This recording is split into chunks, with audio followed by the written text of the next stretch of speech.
మీనరాశి వారి చేత ఈ ముగ్గురు వ్యక్తులు కాళ్ళు పట్టించుకోవాలని చూస్తున్నారు. జూన్ 3, 4, 5, 6 తేదీల్లో మీనరాశి వారికి జరిగేది తెలిస్తే మీరు ఖచ్చితంగా షాక్ అవుతారనమాట.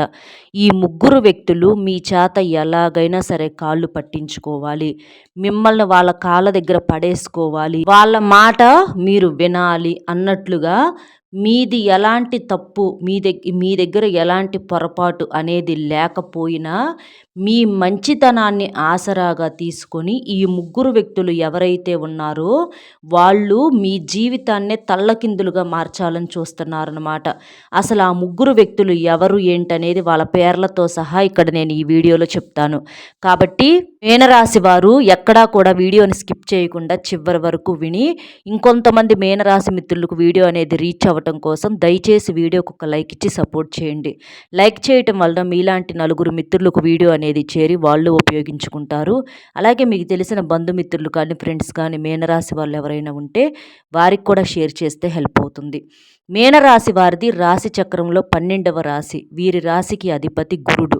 మీనరాశి వారు అంటే జలతత్వం కలిగినటువంటి రాశి అన్నమాట. ఈ రాశి అంటే వీరి మనస్తత్వం ఎలా ఉంటుందంటే చాలా చాలా మంచి మనస్తత్వం. బోలా మనుషులు అంటే కుడుమిస్తే పండగ. ఏదైనా సరే చాలా ఈజీగా నమ్మేస్తూ ఉంటారు. మంచినైనా అలాగే నమ్మేస్తూ ఉంటారు, చెడునైనా అలాగే నమ్మేస్తూ ఉంటారు. అలాగే వీరికి కోపం కూడా విపరీతంగా ఉంటుందన్నమాట. అలాంటి వాటి వల్లే వీరి జీవితంలో కొన్ని అప్ అండ్ డౌన్స్ అనేవి జరుగుతూ ఉంటాయి. అంటే మనకు వచ్చేటప్పటికి శత్రువులు అనేవాళ్ళు ఎక్కడో బయట నుంచి వస్తారు చేస్తారని అనుకోవటం చాలా పొరపాటండి. ఒక్కొక్కసారి ఏంటంటే మన టైం అనేది బాగోనప్పుడు మనం చేసే మంచి కూడా ఎదుటి వాళ్ళకు మన అనుకునే మనుషులకు చెడుగా మారినప్పుడు మన సొంత మనుషులే మన మీద శత్రుత్వం కట్టే అవకాశం అనేది ఉంటుందన్నమాట. ఇలాగ ఎంతోమందిని మనం గమనించినట్లయితే తల్లి బిడ్డలకు సంబంధాలు తెగిపోయిన వాళ్ళు ఉన్నారు, తోబుట్టువులకు సంబంధాలు తెగిపోయిన వాళ్ళు ఉన్నారు. ఇలా చెప్పుకోలేని బాధలు చాలా ఉన్నాయి. అలాగే మీకు ఎలాంటి సమస్యలు ఉన్న కుటుంబ పరంగా అంటే ప్రేమ, పెళ్లి, విద్య, ఉద్యోగము, వ్యాపారము, భార్యాభర్తల మధ్య గొడవలు, విడాకుల సమస్యలు, అప్పుల సమస్యలు, ఆర్థిక సమస్యలు, శత్రు సమస్యలు, పిల్లలు చెప్పిన మాట వినకపోవటం, సంతానం లేకపోవటం, నరదిష్టి, నాగదోషము, వాస్తు దోషాలు, ఇలా మీకు కుటుంబానికి సంబంధించినటువంటి ఎలాంటి సమస్యలు ఉన్నా సరే శ్రీ దుర్గా భవానీ జ్యోతిష్యాలయం గురూజీ బాలాజీ రాజు గారు గురువు గారికి ఈ నెంబర్ కనుక మీరు ఫోన్ చేసినట్లయితే మీకు ఎలాంటి సమస్య ఉన్నా సరే క్షణాల్లోనే మీ సమస్యకు పరిష్కారం అనేది దొరుకుతుంది. 100% గురువు గారి యొక్క అనుభవపూర్వకమైనటువంటి సమాధానం మిమ్మల్ని మీ సమస్యల నుంచి బయటపడేస్తుంది. గురువు గారు నమ్మకమైనటువంటి వారు కాబట్టి మీరు నమ్మకంతో గురువు గారికి కాల్ చేయండి. ఇక మీనరాశి వారిని కనుక ఇక్కడ మనం చూసినట్లయితే వీళ్ళేంటంటే బోలా మనుషులని మనం ఇందాక చెప్పుకున్నాం కదా. వీరికి పైకి ఒకలాగా లోపల ఒకలాగా నటించడం అనేది చేత కాదు. వీరికి ఆనందం వచ్చినా పట్టలేము, అలాగే బాధ వచ్చినా పట్టలేము. అలాగే వీళ్ళు అంటే ఎలాగైతే ఉంటారో అలాగే ఉంటారు. అంటే నటించడం అనేది వీరికి ఏమాత్రం కూడా చేత కాదు. ముక్కుసూటిగా వెళ్ళేటటువంటి వ్యక్తులు అన్నమాట. వీళ్ళు చిన్న వయసు నుంచి కూడా అంటే చాలా గారాబంగా పెరిగి వివాహ జీవితం అనేది చాలా డిస్టర్బెన్స్గా ఉంటుంది. ఈ మీనరాశిలో కొంతమందికి, ఇక్కడ అందరికని నేను చెప్పట్లేదండి, కొంతమందికి ఏంటంటే వైవాహిక జీవితం అనేది కొంత డిస్టర్బెన్స్గా ఉంటుంది. అలాగే వీరికి ఏంటంటే చాలా వరకు కూడా ఊహించని సమస్యలు అనేవి ఎదురవుతూ ఉంటాయి అన్నమాట. అంటే మీనరాశిలో ఉన్నటువంటి స్త్రీలకు కావచ్చు లేదా పురుషులకు కావచ్చు, కొంతమంది స్త్రీలను కూడా మనం ప్రత్యేకంగా గమనించినట్లయితే కుటుంబ బాధ్యతలన్నీ కూడా వీళ్ళ నెత్తి మీదే పడటము, బరువు బాధ్యతలు వీళ్ళే లాక్కు రావటము, ఎన్నో రకాల అవమానాలు, నిందలు, మాటలు పడటము, ఎవరికైతే మన అని చెప్పేసి అనుకుంటూ ఉంటామో వాళ్ళ చేతే చాలా రకాలుగా ఇబ్బందులు పడటం కావచ్చు, ఇలాంటివి చాలా రకాలుగా జరుగుతూ ఉంటాయి. అంటే ఇక్కడ మీకేంటంటే ఎదుటివారికి మంచి చెయ్యాలి, మంచిగా ఉండాలి అని చెప్పేసి మీరు ఆలోచిస్తూ ఉంటారు. కానీ అంటే మంచి చెయ్యాలి అన్న మీ ఆలోచన అనేది అది కరెక్టే కాదని అంటల్లా. కానీ మీ ఆలోచన అనేది ఎదుటివారికి ఎంతవరకు మంచి జరుగుతుంది అంటే మీ మనసులో మీరు ఆలోచించుకున్నారు, మేము ఈ పని చేస్తే వాళ్ళు హ్యాపీగా ఉంటారు, అది పిల్లలు కావచ్చు, కుటుంబం కావచ్చు, ఏదైనా కానివ్వండి, వాళ్ళు హ్యాపీగా ఉంటారని చెప్పేసి మీరు అనుకుంటారు. కానీ ఇది చేసిన తర్వాత వాళ్ళు హ్యాపీగా ఉంటారా లేదా అనేది ఇలాంటివి కొన్ని పొరపాట్లు అనేవి మీ సైడ్ నుంచి పొరపాట్లు అనేవి జరగటానికి కారణం ఇదేనమాట. అంటే మీరేందంటే ఒక దృష్టి నుంచి మాత్రమే మీరు ఆలోచిస్తూ ఉంటారు. ఏదైనా మనం ఒక పని చేసేటప్పుడు 4 రకాలుగా ఆలోచించాలి. అప్పుడు మాత్రమే 4 రకాలుగా ఆలోచించిన పనికే సమస్యలు వస్తున్నాయి. అలాంటిది మనం ఒకే కోణం నుంచి ఒకే దృష్టి నుంచి మన సైడ్ నుంచి మనం ఆలోచించి ఏదైనా ఒక పని చేసినప్పుడు ఏంటంటే అది అవతల వాళ్ళకి దెబ్బ కొట్టిందా ఇక వాళ్ళు ఏంటంటే గుర్తుపెట్టేసుకుంటారనమాట. ఎందుకంటే ఒక రూపాయి డబ్బు అనేది పోతే ఎలాగోలా సంపాదించుకోవచ్చు కష్టపడి. ఒక మనిషి జీవితమే తల్లకిందులైపోతే ఆ జీవితమే కోల్పోయినటువంటి వ్యక్తి ఎలా ఉంటారంటే ఇక అసలు వాళ్ళ యొక్క బాధ, ఇక ఆ వ్యక్తి ఏర్పరచుకునేటటువంటి ఆ పగ, కోపం అనేది, ద్వేషం అనేది అది మాటల్లో చెప్పలేదన్నమాట. ఎందుకంటే ఏ మనిషి జీవితంలోనైనా సరే వెనకమాల ఆస్తులు అంతస్తులు ఉన్నా లేకపోయినప్పటికీ కూడా వెనకమాల అంటే జీవితం వెనక్కి తిరిగి ముగింపు అయిపోయి చూసుకున్నప్పుడు ఏంటంటే జీవితంలో ఒక ఆనందము, సంతోషము, ఒక తృప్తి, ఒక తోడు నీడ ఇలాంటివి కనీసం మనిషికి అనేవి ఉండాలి. అవి లేనప్పుడు ఏంటంటే ఆ మనిషి ఒక బ్రతికున్నా కూడా ఆ మనిషి లేనట్లుగానే లెక్క అవుతుందన్నమాట. అలాంటివి కొన్ని రకాలుగా మీ వల్ల కొంతమందికి, అంటే మీరు కావాలని చేసింది కాదు, ఈ పొరపాటును జరిగినటువంటి కొన్ని సంఘటనల వల్ల వాళ్ళేంటంటే మీ మీద విపరీతమైనటువంటి ద్వేషాన్ని పెంచుకోవటం అనేది జరిగింది. ఎందుకంటే వాళ్ళ యొక్క వాదన తెలిసి పట్టుకున్నా తెలియక పట్టుకున్నా నిప్పు నిప్పే, కాలేదే. తెలియక పట్టుకున్నారని చెప్పి కాలకుండా ఉండదు కదా. అలాగే మీ వల్ల మా జీవితం అనేది పాడైపోయింది అన్నట్లుగా వీళ్ళేంటంటే చాలా రకాలుగా ఇక మీ మీద విపరీతమైనటువంటి ద్వేషాన్ని పెంచుకోవటము, మిమ్మల్ని నలుగురిలో పలుచన చేసి మాట్లాడటం, లేనిపోనివి మీ మీద చెప్పటము, ఇలాంటివి చాలా చేస్తూ ఉంటారు. కాబట్టి ఈ రోజున బయట వాళ్ళే కాదు, మన అనుకున్న వాళ్ళకి సహాయం చేయటానికైనా సరే మనం ఒక దృష్టి నుంచే, ఒక కోణం నుంచే కాకుండా 4 కోణాల నుంచి ఆలోచించినప్పుడు మాత్రమే మనకు సమస్యలు అనేవి రాకుండా ఉంటాయి అన్నమాట. ఇలా మీనరాశిలో ఉన్నటువంటి వాళ్ళు చిన్న పొరపాట్లు అనేవి మీరు సరిచేసుకోవాలి.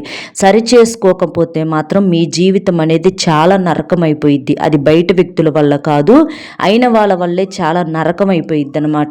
ఎందుకంటే రేపు ఏదన్నా మాట్లాడుకున్నా చేసుకున్న మీ అనే మనుషులతో మీరు అంటే సమాధానాలు పూర్తిగా చెప్పుకోవటానికి కూడా ఉండదు. ఎవరి బాధ వాళ్ళది అన్నట్లుగా అయిపోయిద్ది అనమాట.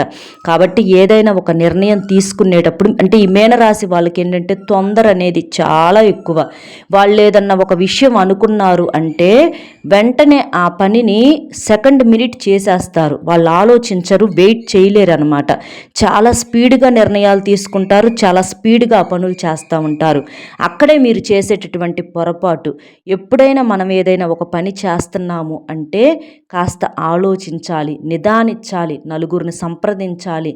నిదానమే ప్రధానము అని చెప్పేసి మన పెద్దవాళ్ళు ఎప్పుడు కూడా అంటారు. ఇది అందరికీ అని నేను చెప్పట్లేదండి, మీనరాశిలో ఉన్న వాళ్ళందరికీ అని నేను చెప్పట్లా. కానీ మీనరాశిలో కొంతమంది మాత్రం ఇట్లా తొందరపడే మనుషులు ఉన్నారు, అధిక ఆవేశంతో ఉంటారు.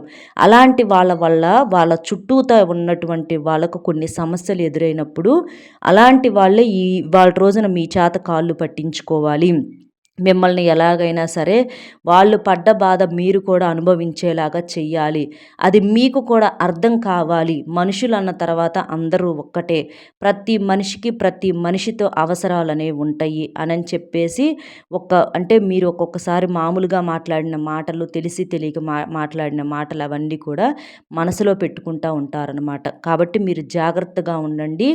ఏదైనా సరే ఒక మాట మాట్లాడేటప్పుడు మనం నోటికి వచ్చింది మాట్లాడటం కాకుండా పూర్తిగా ఆలోచించి మాట్లాడాలి. లేకపోతే అది అవతల వాళ్ళకి ఏంటంటే వాళ్ళ వైపు తప్పు చూపించినట్లుగా ఉంటుందన్నమాట. ఇలాంటివి మీరు కొన్ని సరి చేసుకోవాలి. ఎందుకంటే మన గురించి అందరూ పొగుడుతారండి. పొగిడే వాళ్ళు ఎప్పుడూ కూడా మనకి కరెక్ట్ కాదు. మనలో లోపాలు ఎవరైతే ఎత్తి చూపిస్తారో వాళ్ళు మాత్రమే మన మంచిని కోరుకునే వాళ్ళని చెప్పేసి ఇక్కడ మీరు గుర్తుపెట్టుకొని మీ జీవితాన్ని మీరు మార్చుకోగలిగితే మీ జీవితం ఇప్పటికైనా కూడా బాగుంటుంది. అంతేకాని అంటే మన అనుకున్న మనుషులతో ప్రేమగా మెలగటం, మన అనుకున్న మనుషుల దగ్గర తగ్గటము, మన అనుకున్న మనుషుల దగ్గర ఎలా మాట్లాడాలి ఏంటనేది నేర్చుకోవటము, అలాగే మన అనుకున్న మనుషుల్ని అంటే వాళ్ళకేదైనా చేసినా కూడా దాన్ని స్వార్థంగా చూస్తాము. అందరికీ చేసి ఒకళ్ళనే చూశారు. ఇట్లాంటివి కొన్ని కొన్ని విషయాలేంటంటే అవతల వాళ్ళ మనసు ఒక్కసారి గనక ముక్కలైపోయిందో ఇక జీవితంలో అది అతకదు. కాబట్టి ఎప్పుడైనా సరే, ఏదైనా సరే మన ఒక చిన్న మాటే అంటే ఇక్కడ ఏదన్నా మనం చెయ్యాల్సిన పని లేదు పనిగట్టుకొని. మన నోట్లో నుంచి వచ్చే ఒక చిన్న మాట వల్లే మన యొక్క జీవితాలే తల్లకిందులైపోతాయి. మనమే కాదండి పెద్ద పెద్ద వాళ్ళే మాటల యుద్ధాలనేవి జరుగుతూ ఉంటాయి అన్నమాట. కాబట్టి మాట అనేది చాలా చాలా ప్రమాదకరమైంది. దాన్ని జాగ్రత్తగా వాడుకోవాలి. ఈ మాట ఏంటంటే తోట కన్నా ప్రమాదకరమైంది. కాబట్టి తోట లాంటి మాటలను ఎప్పుడూ కూడా మీరు మీ జీవితంలో తీసుకురాకుండా ఉంటేనే మంచిది. లేకపోతే అది మళ్ళీ ఎదుటి వాళ్ళు తీసుకొని అది చివరకు మీ మీదే విసిరేసే ఆ యొక్క ఇదనేది ఉంటదనమాట. కాబట్టి అది మీరు సరిజేసుకోగలిగితే మీ భవిష్యత్తు అనేది బాగుంటుంది. ఈ మీనరాశి వారిలో చాలామంది అంటే ఇది కొంతమందికి అది తెలిసి తెలియని వాళ్ళకి ఇక్కడ చెప్పటం అనేది జరుగుతుందండి. కొంతమందిని మనం గమనించినట్లయితే చాలా చాలా మంచి వాళ్ళు ఉన్నారు. అమాయకులు ఉన్నారు. అంటే కుటుంబమే ప్రాణంగా బ్రతికే వాళ్ళు ఉన్నారు. ఎంతమందికో సహాయం చేసేటటువంటి మనస్తత్వం కలిగిన వాళ్ళు ఉన్నారు. జాలి మనస్తత్వం ఉంది. ఇలా ఈ మీనరాశిలో చాలామందిని కూడా మనం చూసుకున్నట్లయితే గొప్పవాళ్ళు ఎంతమందో ఉన్నారనమాట. కానీ ఎవరో ఒకళ్ళు ఇద్దరు మూలాన మిగిలిన వాళ్ళందరికీ కూడా మాట వచ్చేసిద్ది. కాబట్టి ఏదైనా సరే ఒక రాశి గురించి మనం చెప్తున్నాము అనంటే అది అందరికీ సంబంధించిందని కాదు. అలా ఒకళ్ళు ఇద్దరు నెగిటివ్గా ఉన్నటువంటి వాళ్ళ కోసము ఇక్కడ ఇది క్లియర్గా చెప్పటం అనేది జరుగుతుంది. కాబట్టి ఇది మీరు ఈ పొరపాటును సరిచేసుకోండి. ఆ వ్యక్తులు ఇక అంటే మీ వల్ల పొరపాటు జరిగిందో జరగలేదో అది అనేది మీ మనసుకు తెలుసు. కానీ ఆ వ్యక్తులైతే మాత్రం మీ మీద విపరీతమైనటువంటి పగతో రగిలిపోతున్నారు. అందరికీ సహాయం చేసేటటువంటి మీ మంచి మనసుకి చివరికి ఏంటంటే ఒక శిక్షలాగా ఈ ముగ్గురు వ్యక్తులు కాళ్ళు పట్టించుకోవాలని చూస్తున్నారనమాట. అందులో మొట్టమొదటి వ్యక్తి వచ్చేటప్పటికి ఎవరు అనంటే మీ రక్త సంబంధికులు. అంటే మీకు అక్కలు కావచ్చు, లేదా చెల్లెళ్ళు కావచ్చు, అన్నలు కావచ్చు, తమ్ముళ్ళు కావచ్చు, ఇట్లా తోడబుట్టిన వాళ్ళు ఉంటారు కదా పుట్టింటి తరపు నుంచి. అట్లా వీళ్ళేంటంటే వాళ్ళు అంటే మిమ్మల్ని ఫస్ట్ నుంచి కూడా అంటే ఈ మీన రాశి వాళ్ళు కొంతమంది గబా మాట్లాడేస్తూ ఉంటారు. ఆ యొక్క మనస్తత్వం అనేది ఆ గబా మాట్లాడే సందర్భంలో ఏంటంటే వీళ్ళల్లో చాలా వరకు లోపాలనేవి కనిపిస్తూ ఉంటాయి అన్నమాట. దానివల్ల వాళ్ళేంటంటే వీళ్ళ మాట అనేది చాలా తొందర, అలాగే వీళ్ళు చేసే పనులు కూడా తొందరగానే ఉంటాయి. కాబట్టి వీళ్ళు కరెక్ట్ కాదు అని చెప్పేసేసి ఈ మీనరాశి వాళ్ళు ఎవరైతే ఉన్నారో వాళ్ళని రక్త సంబంధికులు ఎక్కువగా దగ్గరికి రానివ్వరు, దూరంగానే పెట్టేస్తూ ఉంటారు. వీళ్ళు ఎన్ని కష్టాల్లో ఉన్నా సరే సహాయం చెయ్యాలి అని కూడా అవతల వాళ్ళకు అనిపించదనమాట. అలాగా ఈ వీళ్ళకేందంటే ఈ మీనరాశి వాళ్ళని పూర్తిగా వీళ్ళ యొక్క మంచితనాన్ని అర్థం చేసుకోకుండా ఈ తోబుట్టువులు ఎవరైతే ఉంటారో వాళ్ళను పూర్తిగా దూరం పెట్టేస్తారు. ఎలాగోలా వాళ్ళ బ్రతుకు వాళ్ళు బ్రతుకుతున్నా కూడా వాళ్ళ మీద పడి ఏడుస్తూ ఉంటారనమాట. ఈ పుట్టింటి తరపుని రక్త సంబంధికులు అనేటటువంటి వాళ్ళు. రక్త సంబంధికులు తోడబుట్టినోళ్ళు అనేవాళ్ళు ఏదన్నా ఇబ్బందుల్లో కష్టాల్లో ఉంటే కాస్తో కూస్తో సహాయం అనేది చెయ్యాలి. అలా సహాయం అనేది చేయకపోగా ఎవరి బ్రతుకు వాళ్ళు బ్రతుకుతున్నా కూడా అంటే ఇప్పుడు అక్కలో చెల్లెళ్ళు అయితే వాళ్ళ భర్తల మాటలు వినో, లేకపోతే అన్నాదమ్ముళ్ళు అయితే వాళ్ళ పెళ్ళాల మాటలు వినో వీళ్ళను పూర్తిగా అంటే తప్పుగా వీళ్ళు కరెక్ట్ మనుషులు కాదు, వీళ్ళు తొందరపాటు మనుషులు అనే ఉద్దేశంతోటే చూస్తూ ఉంటారు. అలాగా ప్రతీదీ కూడా వీళ్ళ తప్పు లేకపోయినా సరే పిలిచి బతిమిలాడించుకోవటం, 1-4 సార్లు వీళ్ళే వాళ్ళకి ఏమన్నా అవసరమైతే వాళ్ళ చుట్టూతా తిరగటము. అంటే అక్కడ కాళ్ళొక్కటే కాళ్ళొక్కటే పట్టుకోకపోయినా కాళ్ళు పట్టుకున్నంతగా అవతల వాళ్ళు వీళ్ళ చేత అలాగా ఆ ఇది అనేది చూపిస్తున్నారనమాట. అలాగా వాళ్ళ చుట్టూతా తిరిగేటప్పుడు వీళ్ళ మనసు అనేది ఎంతో బాధపడుతుంది. అంటే మన రక్త సంబంధికులు అనేవాళ్ళు పిలిస్తే పలకాలి కదా, కానీ ఇంత పిలిచినా కూడా వీళ్ళు పలకరేంటి? ఏదైనా ఒక అవసరం అయితే వీళ్ళ కాళ్ళు పట్టుకోవాల్సి వస్తుంది. వీళ్ళు కాళ్ళు పట్టించుకుంటున్నారు. ఇది ఎక్కడ కర్మరా దేవుడా, చివరికి కాళ్ళు పట్టుకున్నా కూడా వీళ్ళకి కనికరం లేనంతగా తయారయ్యారు అని చెప్పేసి మీ మనసు ఏంటంటే చాలా రకాలుగా ముక్కలైపోయిద్ది. కాబట్టి ఇక్కడ మీరు చేయాల్సిన పని ఏంటంటే మీరు మీ పనులు మీరు చేసుకోవటం అనేది నేర్చుకోండి. రక్త సంబంధికులైన ఎవ్వరైనా ఇదివరకు రోజుల్లో ప్రేమలో శ్రద్ధలున్నాయి కానీ, ఈ రోజుల్లో ఎవరి బ్రతుకులు వాళ్ళయ్యే కాబట్టి, మీరు వీళ్ళ గురించి ప్రత్యేకంగా ఆలోచించాల్సినటువంటి అవసరం అనేది లేదు. అలాంటి వాళ్ళు కాళ్ళు మీరు పట్టుకున్నా కూడా ఉపయోగం అయితే ఉండదు. సమయం వృధా తప్ప ఎలాంటి ఉపయోగం అనేది ఉండదు. ఇది మీరు గుర్తుంచుకోండి. ఇక అంటే ఇప్పుడు వీళ్ళ పేర్లొచ్చేటప్పటికి ఎక్కువగా ఎస్ అనే లెటర్ తోటి, అలాగే పి అనే లెటర్ తోటి, ఆహ్, డి అనే లెటర్ తోటి, అలాగే ఎం అనే లెటర్ తోటి, కే అనే లెటర్ తోటి, ఎల్ అనే లెటర్ తోటి కామన్‌గా ఎక్కువగా ఇలాంటి లెటర్స్ అనేవి ఉంటాయన్నమాట. వాళ్ళ పేరుల్లో మొదటి అక్షరము. మీరు గమనించుకోండి. ఎన్ అనే అక్షరంతో కూడా ఉండొచ్చు. కానీ వీళ్ళు ప్రత్యేకంగా మనం చెప్పిన అక్షరాలే కాక మీకు తెలిసిన వాళ్ళు ఎవరైనా కావచ్చనమాట. అంటే ఈ లెటర్స్‌తో కాని వాళ్ళ పేర్లు కూడా స్టార్ట్ అవ్వచ్చు. అది మీ యొక్క పరిస్థితిని బట్టి మీరు చూసుకోండి. ఇది అందరికని చెప్పట్లా. ఎక్కువ శాతం అయితే మాత్రం ఇదే జరుగుతుంది. ఇక రెండవ వాళ్ళెవరంటే అత్తగారింటి తరపోళ్ళనమాట. అంటే మీ భర్త తరపోళ్ళు లేదా భార్య తరపోళ్ళు. మీరందరూ అంటే అత్తగారు తరపు వాళ్ళైనా సరే మనకు పెళ్లి చేసుకున్న తర్వాత వాళ్ళు కూడా మన సొంత మనుషులతో సమానం అని చెప్పేసేసి కలుపుగోలుగా ప్రతీదీ వండింది చేసి పెట్టటం కానివ్వండి, ప్రతీదీ కూడా మన సొంత మనుషుల్లాగా మీరు చూసుకుంటా ఉంటారు. కానీ అవతల వాళ్ళు మిమ్మల్ని బయట వాళ్ళలాగా, పరాయి వాళ్ళలాగే చూస్తున్నారనమాట. మీరు పెట్టింది తింటారు, మీ చుట్టూతా తిరుగుతారు. కానీ ఒక మనిషి అదే అంటారు, ఒక మనిషి మన పక్కన కూర్చోగానే మన మనిషి అవ్వరు. వాళ్ళ మనసులో మనకు స్థానం అనేది ఎప్పుడూ ఉండదనమాట. ఒక మనిషి మన మనిషి ఎప్పుడవుతారు నిజంగా, వాళ్ళ మనసులో మనకు స్థానం ఉన్నప్పుడే మన మనుషులవుతారు. కానీ వాళ్ళ మనసుల్లో మీకు స్థానం అనేది ఎప్పుడూ ఉండదు. వాళ్ళేంటంటే మిమ్మల్ని ఉపయోగించుకుంటారు, చేస్తారు. అట్లాగా ఎప్పుడూ కూడా వాళ్ళ చుట్టూతా తిప్పుకోవాలి. అంటే వాళ్ళ చుట్టూతా వాళ్ళకిట్లా సేవలు చేస్తా మీరు తిరగాలి. వాళ్ళ చుట్టూతా తిరగాలి. ఇంటిల్లపాదికి మీరు వండి పెట్టుకుంటా, చేసి పెట్టుకుంటా, వాళ్ళు వాళ్ళు ఇడిచినటువంటి బట్టలు ఉతుక్కుంటా, ఇల్లంతా తుడుచుకుంటా, ఇట్లాగా వాళ్ళకెప్పుడూ కూడా మీరు ఒక పని వాళ్ళలాగా ఉండాలి. మీరు మంచితనానికి అనుకొని మీరు చేస్తుంటే, కానీ అవతల వాళ్ళేందంటే దాన్ని ఆసరాగా, చులకనగా తీసుకున్నారు. మిమ్మల్ని అక్కడ ఏందంటే అంటే మీ మంచితనంతో చేసేటటువంటి పనిని వాళ్ళేందంటే మీరేందో పిచ్చోళ్ళకలాగా చేస్తున్నట్లుగా వాళ్ళ పని మనుషుల్లాగా ఉపయోగించుకుంటున్నారనమాట. కాబట్టి ఎలాంటి వాళ్ళకి చెయ్యాలి ఏంటి అనేది కూడా మీరు ఆలోచించుకోండి. మన దగ్గర ఉండంగానే, మన ఇంట్లో ఉండగానే, మన పక్కన ఉండగానే ప్రతి ఒక్కళ్ళు మన మనుషులు అవ్వరు. ఇది మీరు గుర్తుంచుకోండి. వాళ్ళ పేర్లు కూడా ఇప్పుడు మనం ఇందాక చెప్పుకున్న లెటర్స్ తోటే స్టార్ట్ అవుతాయి.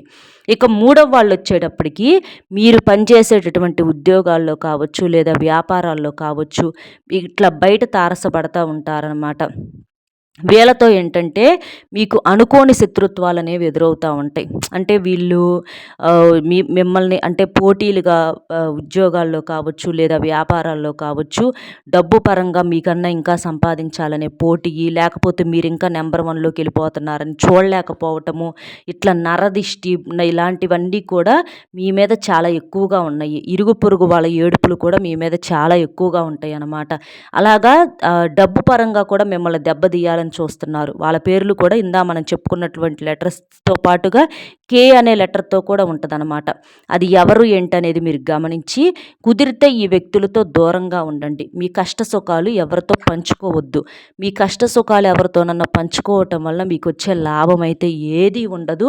ఎందుకంటే ఎవరికి ఎంత కష్టాలొచ్చినా ఎవరి బాధలు వాళ్ళు మొయ్యాల్సిందే. కానీ ఈ రోజుల్లో విని సంతోషించే వాళ్ళే తప్ప మన కష్టాన్ని తీసేసేవాళ్ళు ఎవ్వరూ కూడా లేరు.